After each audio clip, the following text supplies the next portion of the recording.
Hola, hola, te damos la bienvenida a una nueva edición de ¿Sabías que? El podcast con curiosidades de las ciencias, las artes, de la cultura, que te va a mostrar cuántas cosas podés aprender, cuántas cosas podemos aprender. Hoy vamos a hablar de la Guerra de los Mundos. Seguramente cuando te digo ese título pensás en aquella película del año 2005 protagonizada por Tom Cruise. Una película muy bien hecha en cuanto a sus efectos especiales, que narra la invasión de unos alienígenas, de unos extraterrestres, que descienden a través de una tormenta, a través de los rayos de una tormenta a la Tierra, y bajo tierra tenían escondidas desde tiempos inmemoriales unas naves, unos gigantescos trípodes maléficos, que cuando brotan a la superficie en distintas partes del planeta, se dedican a matar gente, básicamente destruir. En realidad, estrictamente hablando, no solamente matan, sino que además aprovechan la sangre de los seres humanos para poder alimentar a esta especie extraterrestre. El personaje que Tom Cruise representa en esta película es el de Ray Ferrier, un padre fracasado que está separado de su mujer y tiene un fin de semana a su hijo adolescente y a su hija pequeña. Y precisamente allí donde él reside se produce este descenso de los extraterrestres, la aparición de estas máquinas destructivas, y toda la película narra la huida de él junto con sus hijos tratando de salvarse de este ataque. Esta película no es la primera obra que lleva el título La Guerra de los Mundos. Hubo una anterior en 1953 e inclusive hubo un radioteatro en 1938 que causó bastante impacto por motivos que vamos a contar en un ratito, y está basada en una novela de un escritor británico, Herbert George Wells, H.G. Wells. Este inglés escribió esta novela de ficción sobre una invasión alienígena a fines del siglo XIX, más específicamente en 1898. En esta novela justamente lo que se relata es que a partir de una explosión en Marte llega a la Tierra un meteoro, entre comillas un meteoro, cae cerca de Londres y resulta ser que cuando los británicos se acercan a observar qué es lo que ha ocurrido, entre ellos un científico que sabía de esta explosión en Marte, del objeto, de una especie de cilindro que había caído en tierra británica, salen unos seres bastante feos que se dedican a construir una máquina de guerra, una especie de trípode que obviamente cuando está listo, ¿qué hace? Empieza a destruirlo todo. ¿Cómo termina esta novela? Termina con que los extraterrestres, que son realmente muy poderosos y causan un enorme daño, finalmente empiezan a morirse afectados por los virus y las bacterias que había en la Tierra, para los cuales ellos no tenían ningún tipo de defensas. Como les contaba antes, la película del año 2005 no fue la primera en llevar este nombre, La Guerra de los Mundos, y estar basada en la obra de H.G. Wells, sino que ya en 1938 hubo una representación artística que se refirió a este tema, pero no fue una película sino un radioteatro. Resulta que en aquel entonces el actor norteamericano Orson Welles, que además de actor era director, guionista, productor, un tipo que había nacido en 1915 y moriría en 1985, realizó una adaptación de la novela a un radioteatro. Tengamos presente que la televisión norteamericana en ese momento, en 1938, estaba en una fase experimental, de desarrollo, y entonces Welles preparó dentro de un ciclo de radioteatro una función dedicada específicamente a esta novela. Esa función comenzó a emitirse a las 21 horas del 30 de octubre de 1938. Y claro, al comienzo, cuando empieza la transmisión, se aclara que esto era una ficción.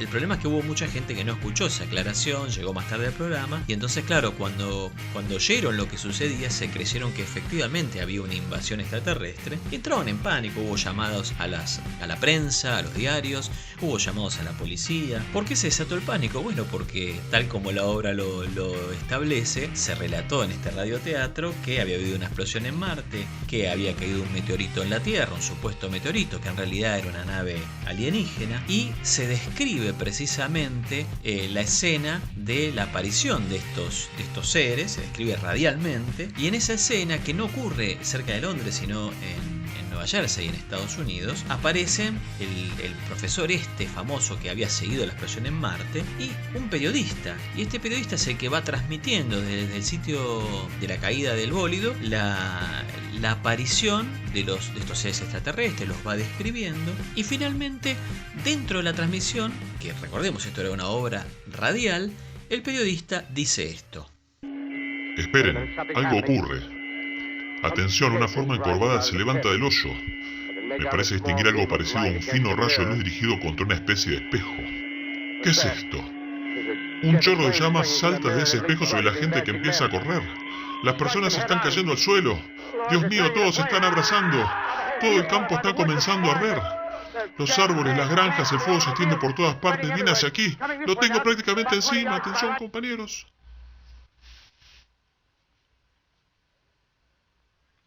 Señoras y señores, por causas que se nos escapan, no podemos continuar transmitiendo para ustedes desde Grover's Mill.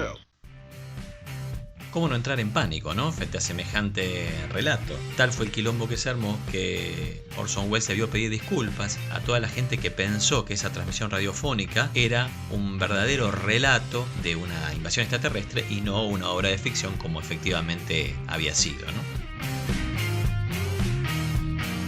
En 1953, La Guerra de los Mundos fue llevada al cine en una película protagonizada por Jim Barry y Ann Robinson. Esta película fue premiada con un Oscar por los efectos especiales, que eran revolucionarios para aquel entonces. Estaba ambientada en Estados Unidos, nuevamente, no en Gran Bretaña. Y la diferencia de la historia original de H.G. Wells y de lo que vimos en la película del año 2005, las naves de guerra que lanzan unos rayos calóricos que destruyen a los seres humanos no son trípodes, van como flotando, como volando, pero el final es el mismo, es decir, las bacterias y los virus terminan matando a estos extraterrestres que las armas desarrolladas por el hombre no habían podido de ninguna manera derrotar.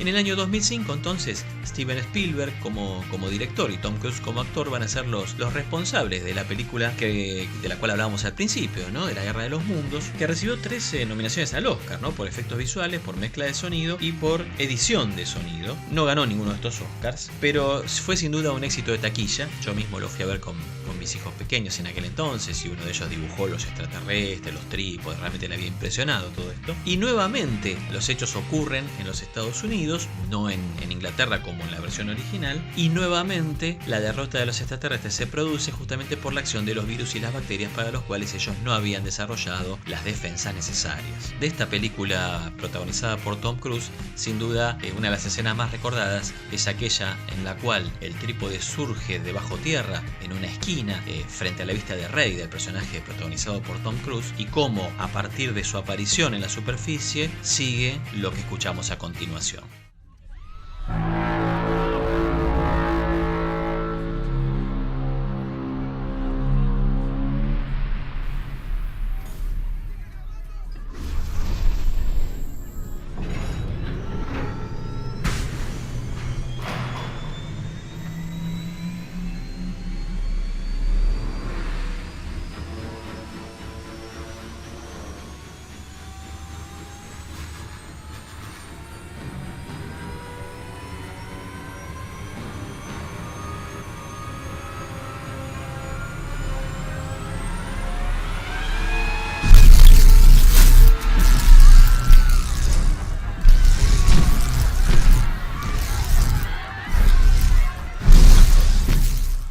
Un verdadero horror, ¿verdad? Esa sirena de espantosa y después los gritos, los disparos. Sin dudas, una película que impactó, insisto, por sus efectos visuales, por sus efectos sonoros, un entretenimiento para quienes gusten de las invasiones extraterrestres y el cine de ciencia ficción en general. En definitiva, un entretenimiento que llevó a la pantalla, y no por primera vez, una novela, una obra literaria que fue escrita en 1898. ¿Sabías todo esto? Si no lo sabías, ahora lo aprendiste. Te invitamos a seguir escuchando FDA Radio Web. Soy Pablo Fasari y esto fue ¿Sabías qué? El podcast con curiosidades sobre las artes, las ciencias y la cultura. Te esperamos en una próxima edición. Chau, gracias.